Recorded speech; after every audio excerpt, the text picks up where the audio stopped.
Hi, I'm Mia Schlopfer. I'm here with GAV TV News, and today we're going to be interviewing the two Gilroy mayoral candidates. Why are you running for re-election for mayor of Gilroy? What distinguishes you from your opponent, and why are you the best person for the job? So I'm running for re-election because I'm in the middle of so many things. We've got Sharks Ice coming to the sports park, and I want to see that through. I mean, getting that agreement going is one thing, but getting it all built out is another. We're in the middle of street maintenance. We've had 3 years of our 5-year street maintenance plan going, and I'd like to see the rest of it funded. We've got a 4th commuter train going, and boy, do we need a lot more of that in Gilroy.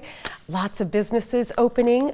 Just last night, we got our 4th fire station agreed to, and that's an agreement that says we're going to be getting that station, but of course, seeing it through every step of the way.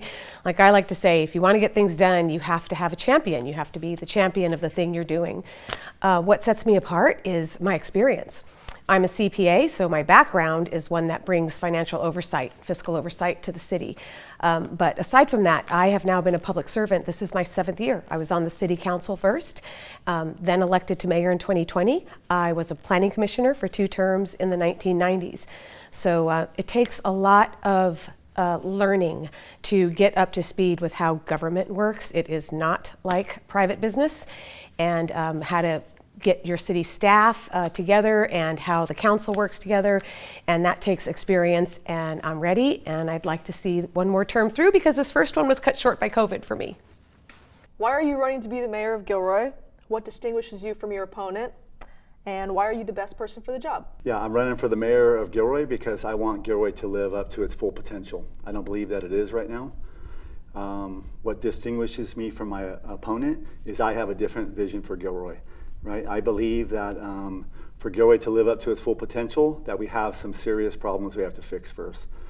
First and foremost is at our city hall. Our employee morale has been very low for a very long time. And if the employee morale is low, then the customer service is going to be low, and it has been forever. I'm in business for myself. I've been in business for 30 years, and as a contractor, I've worked at many different cities throughout the Bay Area and the Monterey Peninsula. And there are some serious challenges at our city hall that do not exist in other city halls. So I bring a different skill set than my opponent. I bring a skill set that has multiple employees with multiple vendors, with multiple projects in multiple cities all at the same time. And the only one way to find success doing that is to rely on the talents and the experiences of others around you. We cannot, and I cannot, run a successful business or lead Gilroy alone, right? We have to rely on other people around us, and the pathway of doing that is going to be through City Hall. What's your vision for downtown? Oh, downtown. Boy, wouldn't it be great to have pedestrian-only space downtown, which is what we're getting with Gourmet Alley, to have all of the buildings that are downtown occupied, right? Instead of having some occupied and some not. To have all of the property owners downtown have a cohesive plan, kind of like a homeowners association does, you know, so that everybody has some level of uniformity with how we keep downtown clean, what kinds of businesses are open when, all of these things we go through with street vendors or mobile trucks, to have something that works for all of the downtown businesses together, like a homeowners association. That would be my vision for downtown. Clean, thriving, lots of people going down there, which the Gilroy Downtown Business Association has when it comes to activities. We have lots of events going on downtown that association has been very good at producing. Downtown corridor, you know, I live downtown. I've lived downtown my entire life, and my wife and I raised our family there because we have high hopes for the downtown corridor. And I believe that one of the reasons why the downtown corridor is just not reaching its full potential is, again, something I already talked about, is the challenges at City Hall. The disconnects that exist at City Hall with citizens, nonprofit organizations, inter-Gilroy governmental agencies like Gavilan, Gilroy Unified School Districts, are not limited to just those. There's a disconnect between our downtown business owners and our downtown property owners. And the one way to solve that is, to get back what I said earlier, is fix the disconnect at City Hall. And one of the ways that downtown businesses and property owners What they're looking for is a strong economic development management team. And we have not had that for quite some time. And that's why the second priority on my list of my action plan as mayor is to review and renew. I want the new council to review and renew the economic development goals of Gilroy. And part of those is how can we get our downtown finally in a state that we are all interested in and happy for and content with. What are the most pressing issues in Gilroy for you, and what do you plan to accomplish in your first 90 days in office? Well, sir, I'll just briefly say it again. City Hall, because everything passes through City Hall. As a small business guy, I do not love the idea of government participating in so many things in the private sector, but because City Hall is a regulatory body in this community, they need to do a better job at facilitating things in this community. So first step, City Hall. Second step, economic development. Economic development is important because due to the fact that our economic development has been so flat and our revenues, tax revenues to our city have been flat, this is why our police are underfunded, our fire are underfunded, that our parks are underfunded, that our Parks and Recreation Department has been decimated. That's why when you come into our city and you see weeds 3 or 4 feet tall, it's because we do not have enough money. And the reason why we don't have enough money is we took our eye off the ball on economic development. And as a small business person who is passionate about entrepreneurship and creating income, I'm looking forward to playing a role in that. Give me more of the questions. Sorry, I only mentioned 2 things. You're good. That was it. Just pressing issues for you in Gilroy. Okay, yeah. What do you plan Sure. to accomplish in your first 90 Yeah, challenges with the unhoused and homelessness in Gilroy, right? I believe that the methods that we are using to solve the homelessness crisis in Gilroy is not working, right? It's an abatement policy, right? Which just it forces people to move along from where they are, and there's no further solutions. I would like to lean in harder with some nonprofit organizations that are carefully vetted and carefully reviewed. But I believe that nonprofit organizations, whether they be at the county level or state level or just simple service providers, nonprofit organizations, they have expertise, they have manpower, and they have money that our city does not.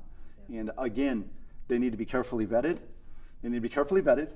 And with the right partnership of City Hall, service providers, and first responders, I believe we can do a much better job at solving the crisis with homelessness. Okay, so pressing right now is public safety and getting that 4th fire station. That's been really long overdue, and it's made it difficult for us to meet the response times that we need to meet throughout the city. So getting the decision that we got last night at the council meeting is huge. So that's going to go forward, and then we've got Measure C, which is coming up on our ballot this year in November, so that we can try to fund the staffing of not just that station, but of our police department too. A very big challenge Gilroy has is accommodating all of the housing growth that has been coming to our city. And we're not alone. This is mandated throughout the state, but it affects city services, right? When you add housing, then people need the city services to accommodate that housing. And the money, there's no money that comes to help the city add staff to accommodate that new housing. Property taxes on people's homes, yes, those are rising, and some people think that that brings in money. City gets 14% of property taxes. For those who don't realize, property taxes are what fund public schools. That's really the biggest source for that. So getting our public safety up, getting the fire station going, very pressing issues. Getting a handle on drug and crime. Gilroy is not immune to that, like all around us. We've got Proposition 36 on the ballot. That's going to hopefully alleviate some of what Proposition 47 did quite a few years back. And I hope that conservatorships come back for those who are mentally ill, because that's an issue too in Gilroy, like all of our surrounding cities. And then last, the question about first 90 days, aside from seeing through the things I've already mentioned that are already started, I want to get community meetings going for a community center, because in 2026, I hope we have on our ballot a request from the voters to fund a redone civic center. So where the library and the police station are, the city of Gilroy owns those 3 blocks. And I know this community wants a community center and a lot more in recreation programs, and we can't do that without facilities. So we need to start meetings in 2025 that hone in on what the community wants out of that center, so that come 2026, everybody knows what they're voting on. This is what we want to do, this is what it's going to cost. Will you support it? What are your thoughts on bringing back the Garlic Festival? Oh, I would love to see the Garlic Festival come back, and I believe it is coming back. I have had a few conversations with the Garlic Festival Association's president, and she tells me that they are going to be submitting an application for a festival for next year. Yes, and I believe she's even got a site in mind, and she and the Garlic Festival Association are discussing that possibility with the property that they want to do this on.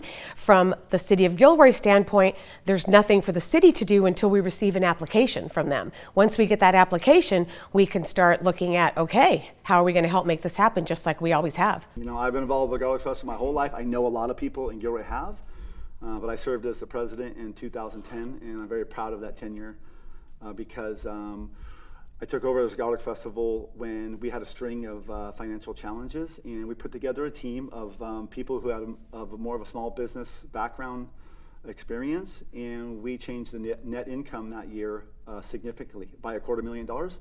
And I'm saying that, I'm proud of it, because all of the extra money at the Garlic Festival goes back into this community. So if you ever notice in the back of Christmas Hill, there's a new amphitheater. I mean, it's been there for 12 years, but that was rebuilt with money from the Garlic Festival.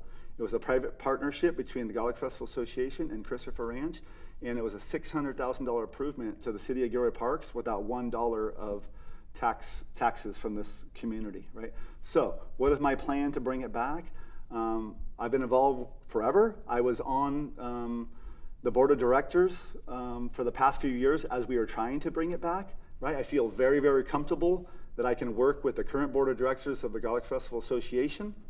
And what I will do differently as the mayor of Gilroy for the first time since the Garlic Festival has been canceled is that I will openly and transparently from the dais of the council seat talk about ways that we can bring it back. That has not been done yet. And I will make that a priority, and I will work closely with the members of this community to bring it back. Do you have any closing statements or anything you'd like to tell the people? Okay, I'm gonna say two things, and they're probably like two different paragraphs. You guys edit however the heck you want. But look, as mayor, there's some things that I would like to accomplish, and a lot of them will be accomplished through collaboration with constituents in this community and collaboration with council. The mayor is one vote in Gilroy. Right? The mayor sets the tone, but it's the entire council that sets the policy and procedures of this community, right? But as mayor, one thing I can do that I do not need approval on is to make everybody in this community that wants to be seen or heard or feel like they belong, they will if I'm mayor of Gilroy, right? And I don't need a policy for that. I don't need a procedure for that. That's just the way that I treat people. Right? And that's the way I ran my business for 30 years, and that's why I found success. I don't need a policy to tell me how to treat people. That's number one. The other thing about Gilroy that I think that's different about me as mayor is the greatest asset of this community are the people, right? And the collective professional and personal experiences of the people of this community is more than enough to fix the problems that we have in Gilroy. I'm not running for mayor of Gilroy because there's some mysterious lack of experience that only one person can provide. I'm running for mayor because there's a lack of leadership in this community. Well, people should vote for me if you think Gilroy is, going in the right direction. I've only had 2 years of this 4-year term to do the mayor thing. My first 2 years were just getting us through COVID, and that was an awful lot of work. So for the economic development progress that we've made, the progress on our streets, the progress through transportation, getting the 101-25 interchange going, and I'm also currently involved in getting the funding for the Santa Teresa extension right out by here so that Santa Teresa goes across Castro Valley Road and connects up. These are all things that I'm in the middle of, and I've got the experience and the proven and effective leadership that you've seen over the last 4 years to go the next 4. So I'm running for re-election to offer that up to people, and then I'll be done and leave Gilroy in good hands. Thank you both for your time, and I'm Mia with GAV TV News. See you guys next time. you.